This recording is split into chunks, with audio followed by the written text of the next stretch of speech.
Dr. G coming at you with another video. We are continuing our series on the Statistics League and doing calculators in Excel. Today we want to do the normal calculator. In the last video, it was shorter and I just sort of showed you a calculator that I built. Today, what I want to do is actually build the calculator from scratch with you, right? So I've got this problem. Again, it's modified from a problem in my OpenStax, and it's the Statistics League has intercepted a massive database of villain manifestos. I love that. I think that's funny.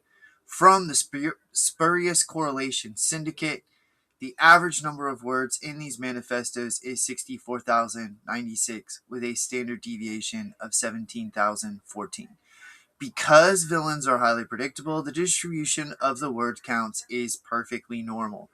This is an interesting assumption, but there are many things physical in other realms that are perfectly normal, and so maybe this isn't a stretch. But we have basically 3 questions here, and maybe we'll break this one up. Actually, let's go ahead and do that. So let's go ahead and find the probability that a randomly selected manifesto is less than let's do 60,000 words. Okay, so now we've got these here where we're going to do less than, between, and then less than and between as a percentile. That'll give us a good basis to build our calculator. So now I'm going to keep referring back to this, but I don't want this much of the screen to be taken up. So what I'm going to do is I'm going to go down to this little plus sign right here, right? So we're going down, and we are adding this new sheet. In this sheet, I right-clicked. I'm going to hit rename, and this is going to be my normal calculator. We have done a bunch of these calculators. I highly recommend keeping them all in the same Excel spreadsheet and just having these tabs that you can go back and forth between.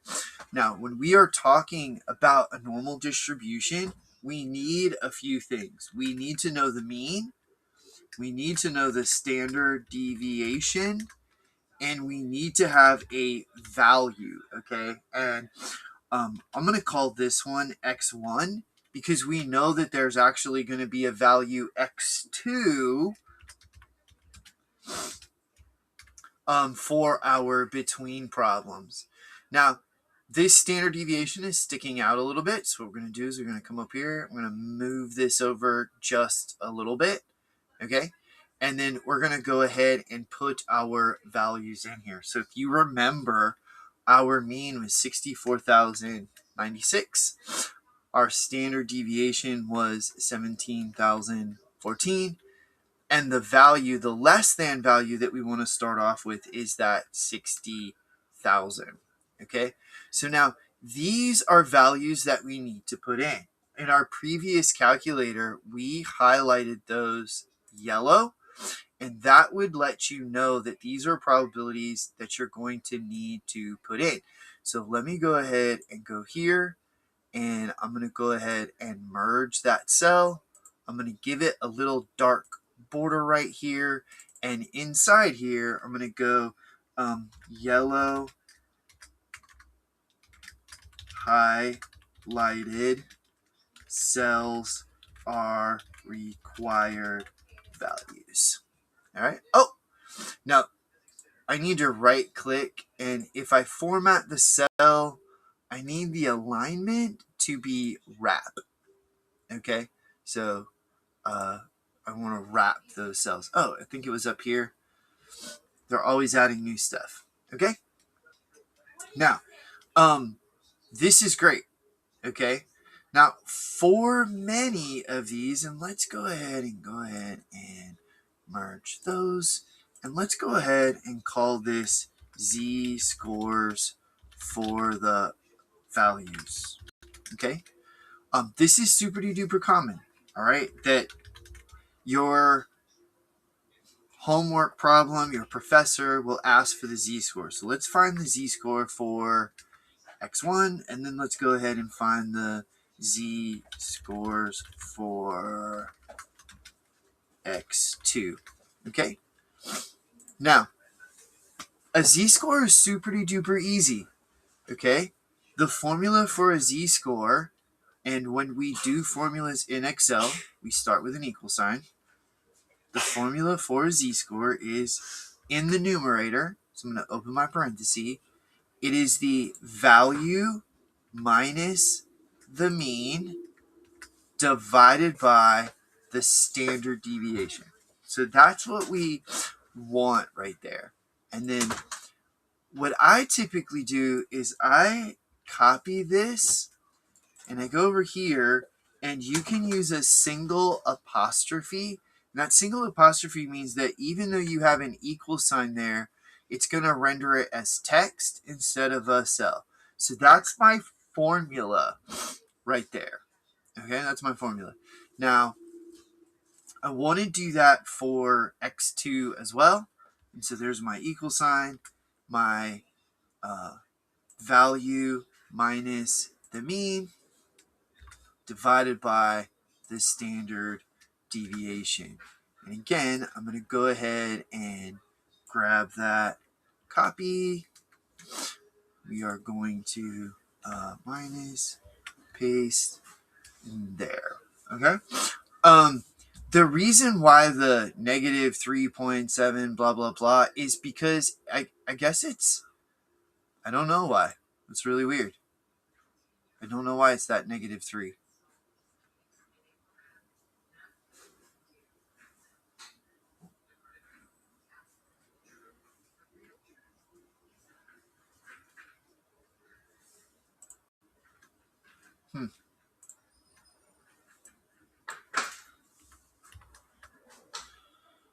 So, but if we put something in here, like 72,603, then it becomes correct. If I put 85,000 in here, it becomes correct.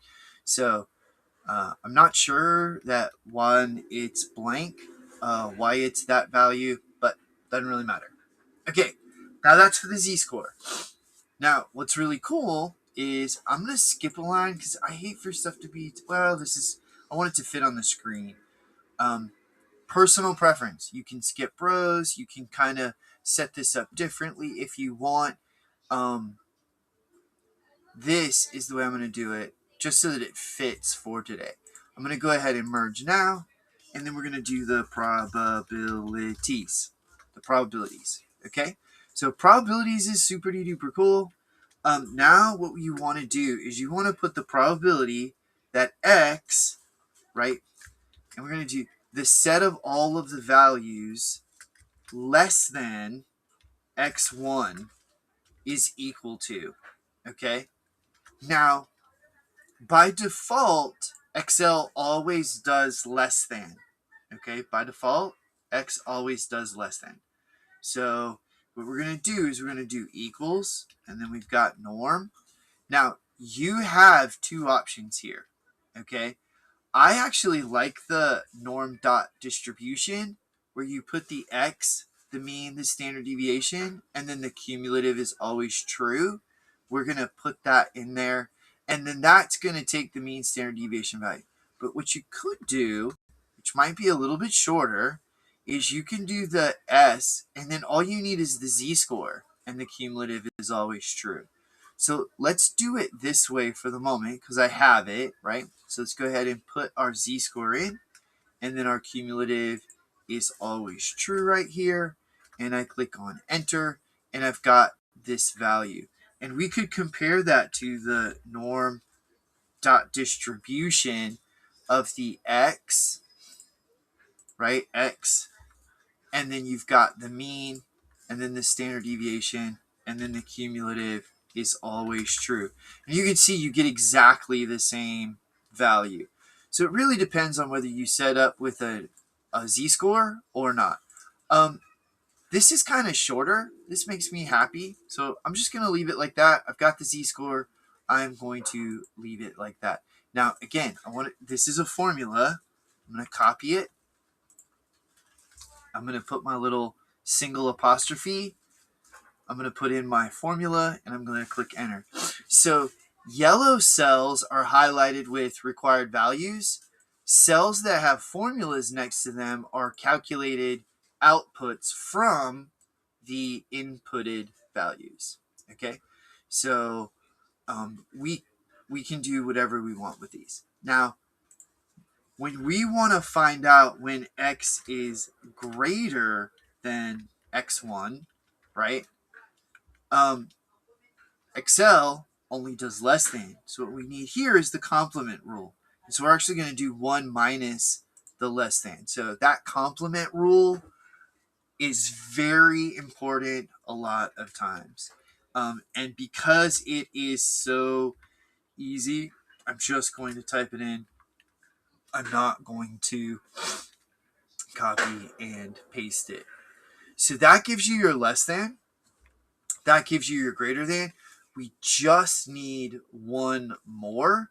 We need our greater than, right? And so the probability that x2 is less than all of the sets of values, which is less than x1, is going to be equal to, all right, so now, because this is, okay, so there are a couple of ways to handle this. Probably what we should do is have x1 be the smaller value and x2 be the larger value. Okay, and so you might want to make a note of that.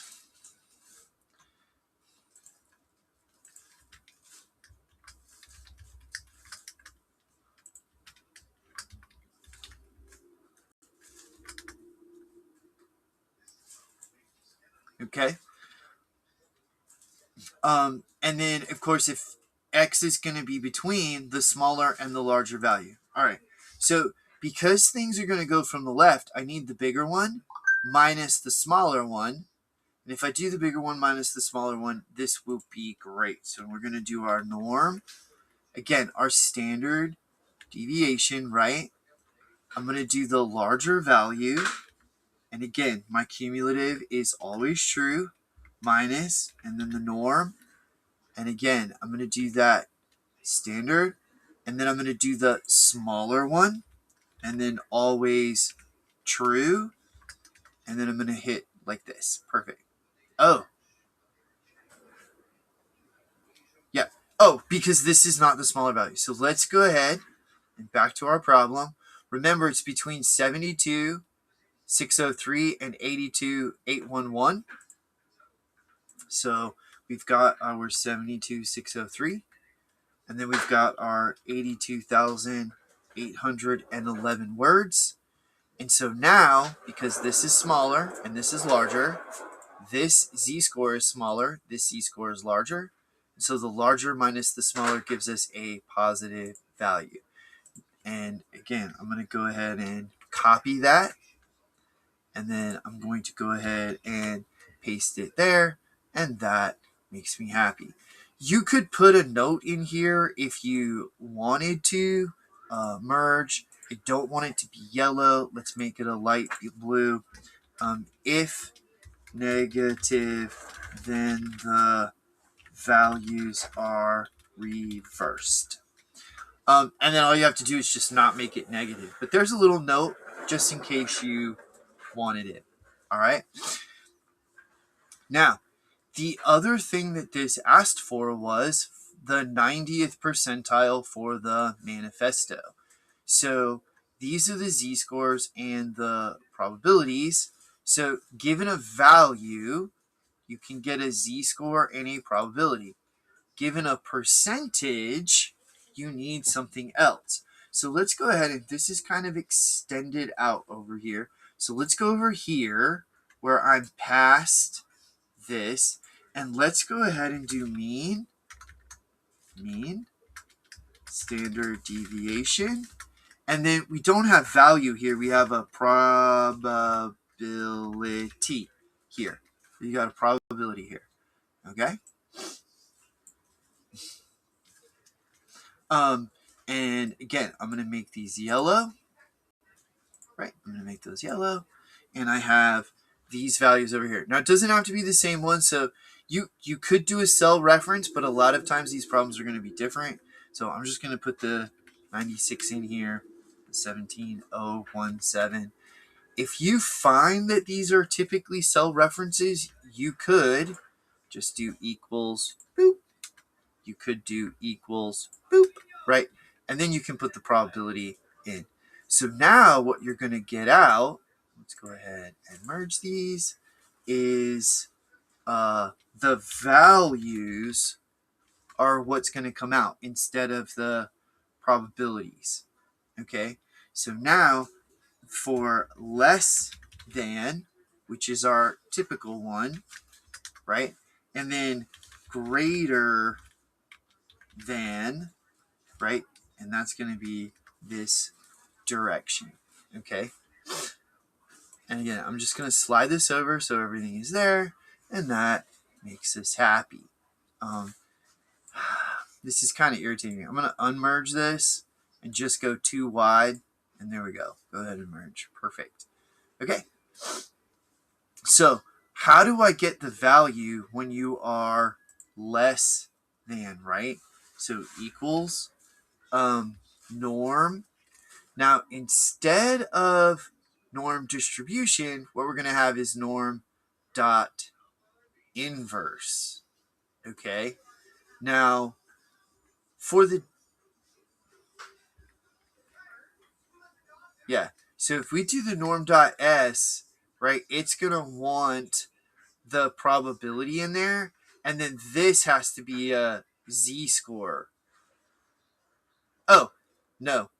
If you do norm.s, this is going to return a z-score, and then you have to do some algebra with the mean and the standard deviation, and that is not as helpful. I don't want to do algebra.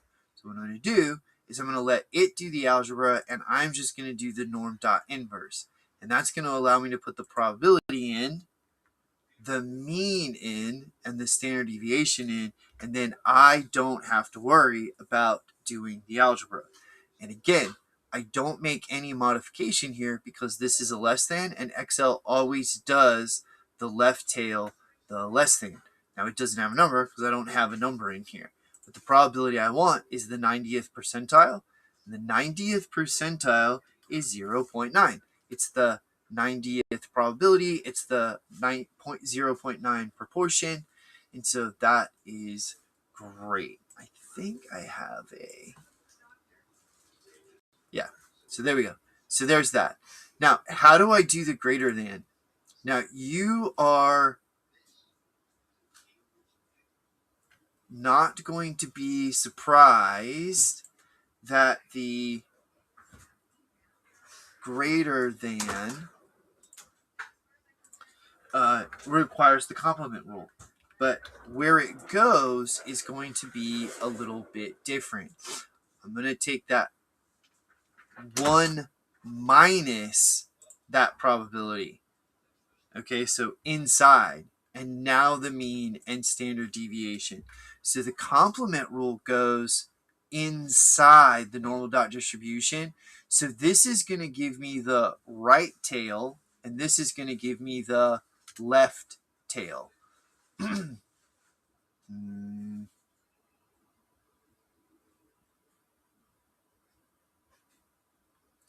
Hold on just a second. I'm so sorry. I said that wrong. So here's what we're going to do. Let's go ahead and copy this formula. All copy. Right? And we're going to paste it right here. Boop. All right? So this is the value that is going to be less than 90%.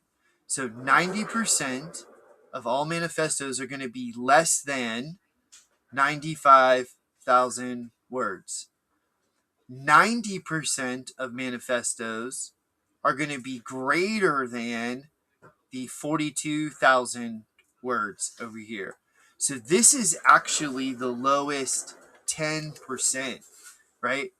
That lowest 10% is right here. And then this is the 10% are going to be greater than this 85,000. So you can see these are complements of one another, and you have to kind of read it. 10% of manifestos are going to be less than the 42,000. 10% of manifestos are going to be greater than the 95,000. 85,940. And let's go ahead and copy this one. I'll copy, boop, comma, paste. And there we go. All right.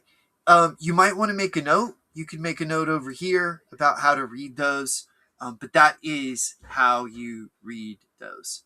Now, if you needed a between, okay, so this is one of those fun problems. The middle 60% of words is between. All right, so the middle 60% of words is between. I'm just going to kind of type over here, and let's go ahead and merge and wrap. And I'm going to click in here. The middle percentage is calculated by, so how am I going to do that middle percentage, right? So 100 minus the percentage, 100 minus the percentage, okay? And then I actually need to divide that by 2. So let's go ahead and divide by 2. What this is doing is it's saying, let's take out the middle, and then there are 2 tails, so how much is left in one tail?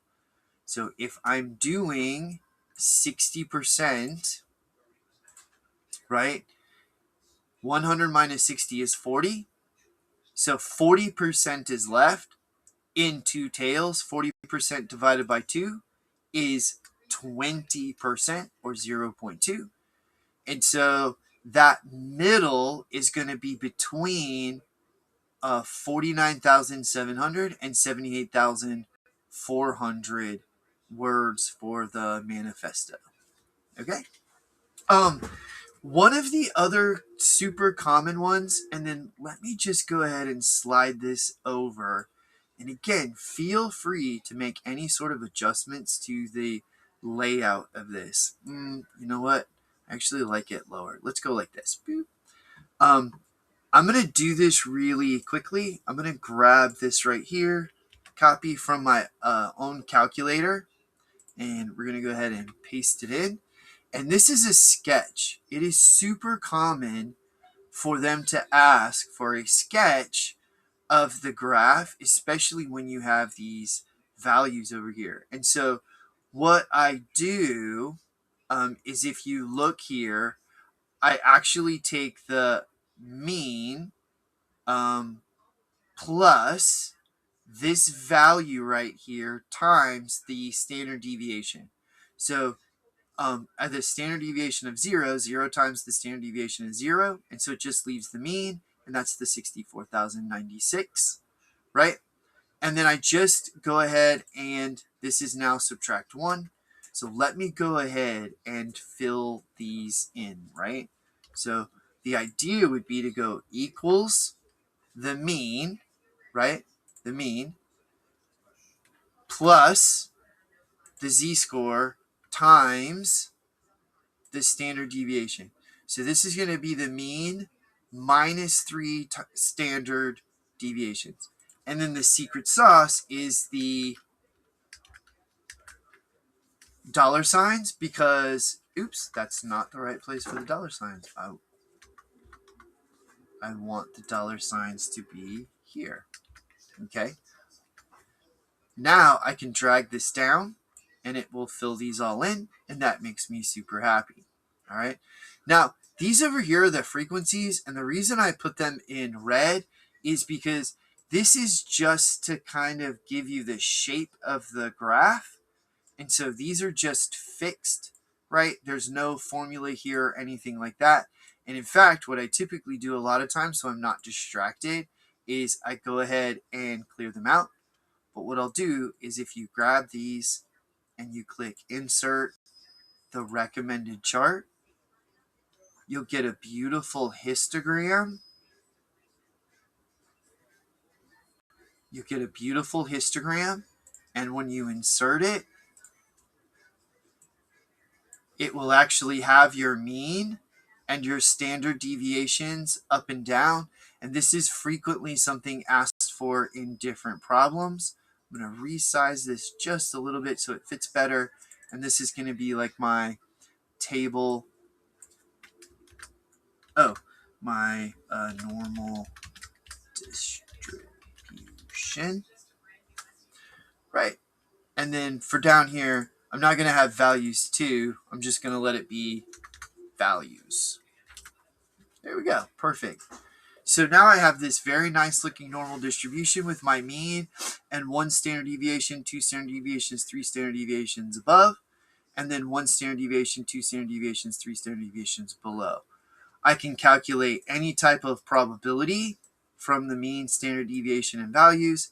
I can calculate any value from the mean, standard deviation, and probability. So this normal calculator is set up to answer all of the questions that you're going to encounter about a normal distribution.